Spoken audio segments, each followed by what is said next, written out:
You know what? I'm not gonna give this a number yet. I will talk more about that when we get to the extended cut of the film, which, like as we know, is definitely coming. Come back in a few months for the full review of part 2, and part 1's extended as well.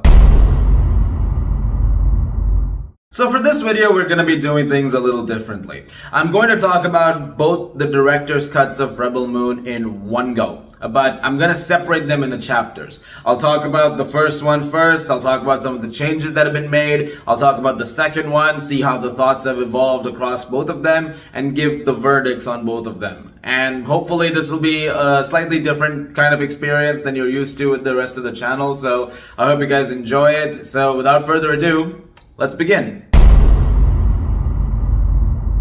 Let's start with Chapter 1, Chalice of Blood. Now, originally, this was called Rebel Moon Part 1, Child of Fire, as you may remember from the original release. That original release was a much shorter version than the one that's out right now. That was about 2 hours and 15 minutes, and this is 3 hours and 24 minutes long. In this version, a lot has been changed and a lot has been enhanced. A lot of the exposition that was in the original version of it is not completely removed, but it is now backed with more visuals and more things to show and stories to tell, which I found to be a good positive, and a lot of that is stuff that I wanted to see originally. And I guess they didn't show a lot of that because there was a rating difference. The original was rated PG-13, it was a slight bit watered down at times, and when you watch this version, which is rated R, it's extremely violent from the get-go, full of very gory kills, people getting blown up left and right, some really grotesque stuff. It really was like 300 with laser guns for a bit. Like, it is a movie that very much does capitalize on the fact that there's a rating boost. And the same thing continues in a part 2, but we'll talk more about that when we get there. And the movie also doubles down on everything from language to nudity to sex. I mean, this is a very hardcore version of that movie. It doesn't radically change the format of that first movie. It is still very much in line with it, and if you watch that original version, then you're gonna get that, but extended. And so in that sense, it's more in line with something like Batman v Superman's Ultimate Edition or Watchmen's Ultimate Cut. It's more like that. It's not Zack Snyder's Justice League levels of, differences. That was a completely, revamped version of that movie. Over here you get it is extended. But the one thing that helps is that now those have some backing, and it also gives you some background time where you get to see what's going on with some other characters who you haven't really gotten a chance to know yet. One of the characters who gets some emphasis, particularly in the second part, is Private Aris. He's one of the soldiers with the Mother World under Noble. You don't get too much with him. Like, there's a few moments here or there in part 1, and then in part 2 there's a few more. But essentially speaking, you're not doing much. But the opening of this movie gives him an entire backstory, and it explains some of his choices going forward in the movie, and it also re-edits things a little bit because there's a couple of moments that were in part 2 and that have now been shifted over to part 1 because they wanted to make sure that there was a little more narrative cohesion. And I think that also really does work in its favor. Problems that were there with the first part, for me, some of those immediately dissipated as a result of that, giving some more time to its characters. Jimmy, played by Anthony Hopkins, voiced by Anthony Hopkins, gets a lot more here. There is a lot more emphasis on what's going on with him, his entire journey going from being a tool of the Mother World to eventually trying to find his own way and connect with the people of Velt, eventually wanting to, help because he starts to care for Sam, the girl that Aris eventually falls in love with as well, and he sees some of that Princess Issa in her. And it's really nicely done. Like, that was something that the movie definitely benefited from, and that includes the second part. He is definitely given a lot more time to flourish as a character, and I really appreciated that, for sure. That also extends to other characters, especially with Cora, played by Sofia Boutella, of course. This also extends to Cora, who you get to know a little bit more about in this version of it because you get to see a little bit more. And it also explains a few things when it comes to her connection with the overall world. Like, there's one thing in particular that comes up in the second movie that in the first movie is given a bit more basis, and the decisions around it make a lot more sense. When that means is that it comes down to the engine room that's over there. It's run by this being called the Rukali, which helps in the transportation across like light speed and stuff like that. And they're using it, this creature in extremely terrible ways as a result of that, like just harvesting energy. But there's a connection that's established that does come to fruition. And I did like that. I think that was a bit of lore that was really nice. Speaking of lore that is visually enhanced, there's a whole thing that's happening with the priests that are in the background in the original version, in that they did nothing in the original version. They were just kind of there.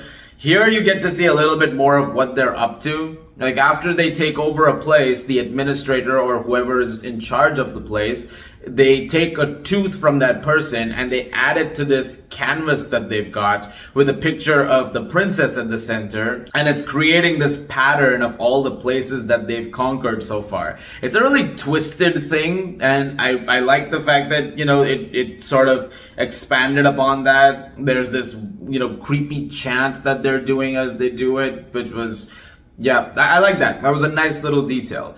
One of the best things that I feel like when it comes to some extended cuts like this is that those little details are enhanced. It might not improve everything. There are issues that I still have with Rebel Moon Part 1 or Chapter 1, whatever you want to call it now, that were in the original version and they're still in here. Basically, most of it coming down to some of the other characters. While you do get some expansions, like I mentioned already, there's also a lot of stuff that remains just as it was before. And I wish that there was a little bit more time for some of that. That does happen a bit again in the second one. I'm getting to that. But it is something that I would have liked a bit more of. Although with Noble you get a little bit more, which I also did like. I like that, you get to see more of just what a twisted guy this is and how fucked up he is in all kinds of ways. That's something that's over here too. But like I said, as for issues, it's definitely still got some script issues, some dialogue issues. There's a lot of scenes that feel like they go on a little longer than they should. That was something in the original version too. In the extended version, the extended bits are fine, but there's a couple of things where I'm like, okay, this is going on a little bit more. I think we can cut to the chase and remove a little bit over here, and we could probably streamline those bits a little bit more. But the re-editing and the rejigging of a few things which are there from the original to this version do help make this a better experience, albeit one that is still a bit flawed. However, if you did not at all like the original version of this, and if you're going into the director's cut of it, there's a chance that you might see it and it might not do much for you. I feel like mileage is going to vary on this one. I don't think this makes it one of Snyder's best movies by any means. I still think it's not exactly among his best ones, but it's still an effort which I think is much more effective. And if you were to ask me between the two versions, which is the one to watch, I would say this is the one. Like this is what you do. This brings us to the second part, Curse of Forgiveness, which was originally titled The Scargiver. This was also a movie that went through a bit of a boost just now. It went from a PG-13 to an R rating, and originally it was 2 hours and 2 minutes, and now it's 2 hours and 53 minutes. So there is a 51-minute jump, making these two Rebel Moon director's cuts about a total of a little more than 6 hours. So now there's a lot of movie over here. Part 2 was a little Part 2 felt more incomplete to me than the first movie did. It felt like a lot more was cut out and a lot more was not given the time to really breathe. It also felt like the editing was extremely haphazard because a lot of scenes were very action heavy, and it felt like a lot was cut around to, hide blood or any kind of, visceral effects because of the rating drop. But one of the things that is also in this version is that the build up to the final battle is one that I feel like is done a lot better. And it's one that, has a little bit more character analysis to it and a little more depth to it. You get to spend a little more time with them.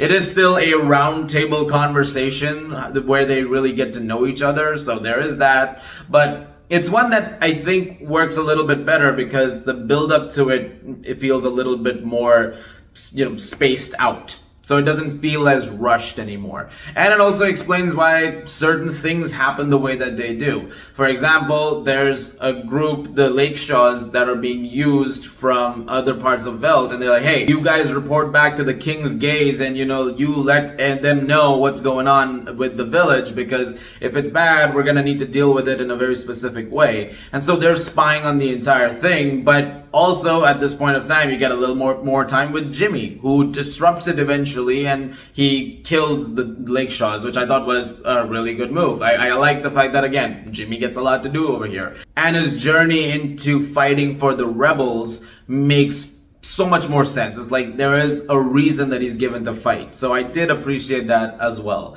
There's a bit more when it comes to the love story between Cora and Gunnar now. There is a much longer intimate scene between them, which I guess was something that was highlighted quite a bit in the interviews. It's like, oh, you really feel their love on this one, which, yeah, I guess you could say that. It's like, there is definitely a little bit more intimacy over there as a result of things. And it feels a little bit more fleshed out now as a result of that. You get a bit more to chew on. I felt like the second movie, otherwise before that, was really just one big scene that felt a little dragged out. Now it takes a while to get to that big scene, and that big scene is a lot longer. The entire final battle is big. And it's extremely violent. It goes on for a longer time. It's about 90 minutes. And the action is way more effective and way better edited. And the shots are way better, laid out. Like, at least they go on longer. And all of this just builds to a larger point, which is I don't really know why we did this. I don't really understand why we decided to cut it the way that it was, and Netflix deciding to do two versions. I know the obvious answer is, more streams, but at the same time, it kind of kneecapped the entire series. Because even the original cuts were marketed with, guys, just wait for the director's cuts. Those are going to be a lot better. And so when you say that, you're already letting people in on the fact that these are not necessarily complete movies. And that seriously hinders the entire viewing experience. And that's something that affected both of them. And the problem is that when you've already done that, the audience especially that exists now, there's so much out there, is that you create a situation where they might not want to come back. You're asking for a huge time commitment from people to go once more on this journey. 6 hours and, 10, 15 minutes or so. That's a lot of time to really, do another run of two movies again. Those were clocking in about 4 hours and 15 minutes, and now these are adding up about another hour or so each. So it's a lot of movie. So yeah, I just think that, next time when they make another one, which they probably will because this one ends on a gigantic cliffhanger, don't do this again. Just release them when they're full.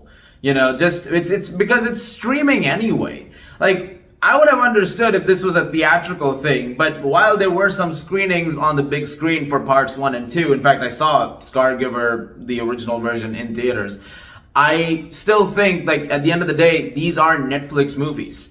Like, these are made for a streaming platform. Go as long as you want to go. Like, it's fine. You can do the entire thing in one shot. It'll probably help the reputation. So again, I'm hoping that in the next, few cases, we get everything at the same time. Oh, I forgot to mention the Rue Kali thing. So in the second one, there's a whole thing where as Cora's about to blow up the engine and that whole space, it comes alive in a vision of sorts, and it gives her the same amount of forgiveness that Issa did before she was executed, or so we thought. It's one thing that I thought was really nicely done. It was a neat little moment. So many little things like that made for a more rewarding experience. I should say that about it. As it stands, I do think that Curse of Forgiveness is a lot better than the Scargiver. Like I said, same thing with the first one. If you didn't think much of that one, there's a chance you might watch this one and go, I don't know. But at the same time, I do think it's an improvement, and it's something that is worth citing. There's still issues with it though. There's a lot of stuff with characters that again just is a little underdone. I would have liked a little bit more stuff with connections between them. Some of the dialogue could have been a lot better. It does end, somewhat scatterbrained even now, and there are things that I feel like could have been expanded on even still. Earlier I was way less on them, but I didn't want to, give a full rating. Now they've gone from mixed bags to being decent movies. Like, I can watch them and I can enjoy them overall. So I will say that about that. Guys, thank you very much for watching. Look forward to more videos very soon. I hope you guys enjoyed this. And if you like this, please do subscribe. Let me know what you guys thought of Rebel Moon, the originals, the director's cuts. Very curious about that. And I will see you guys in the movies.